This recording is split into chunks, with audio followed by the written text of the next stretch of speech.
Ever feel like your possessions own you instead of the other way around? Like your home is bursting at the seams with stuff you barely use and it's all just weighing you down? Yeah, me too. But here's the good news. It doesn't have to be that way. Embracing a simpler life with less stuff can actually make you happier, and it's easier than you think. Ready to ditch the clutter and embrace a lighter, more joyful existence? Let's get rid of these 10 unnecessary possessions and feel the weight lift off your shoulders, literally. 1. Clothes you never wear, aka the someday pile. We all have that section in our closet dedicated to clothes we might wear someday. The dress with the tag still on, the jeans we're convinced will fit into again soon, the shirt that's been hanging there for years waiting for its moment to shine. But let's be real, if you haven't worn it in the past year, it's time to say goodbye. Donate it, sell it, or just let it go. 2. Expired makeup and skincare, the bacteria buffet. That old mascara that's probably seen better days, or that face cream that's separated and smells a little funky. Toss it.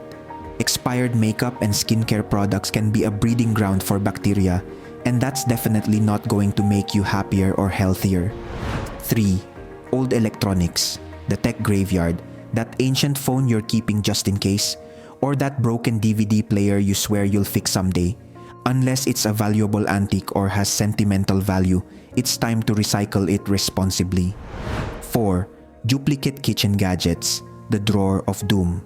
How many spatulas does one person really need? Be honest, you probably have a few kitchen gadgets that are just taking up space and gathering dust. Keep your favorites and donate the rest. 5. Books you'll never read again, the never-ending TBR pile. I get it, books can be hard to part with. But if you're not going to read it again, why keep it? Donate it to a library, sell it to a used bookstore, or pass it on to a friend. 6. Old papers and documents, the I might need this someday box. Unless it's something super important, like your birth certificate or tax returns, chances are you don't need to keep those old bills and receipts. Go digital or shred them securely. 7. Gifts you don't like, the obligatory keep pile. It's the thought that counts, right? But that doesn't mean you need to keep that hideous vase your aunt gave you for your birthday. Regift it, donate it, or find a creative way to repurpose it. 8. Broken or unused items, the maybe I'll fix it corner. That lamp with the wonky wiring, the blender that's missing a blade.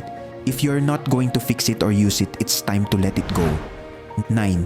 Single-use plastics, the environmental enemy. Say goodbye to plastic water bottles, straws, and disposable food containers. Invest in reusable alternatives and do your part for the environment and your own health. 10. Anything that doesn't spark joy, the meh collection. This is a classic tip from Marie Kondo. If it doesn't bring you joy, why keep it? Your home should be filled with things you love, not things that weigh you down. Decluttering can be incredibly freeing.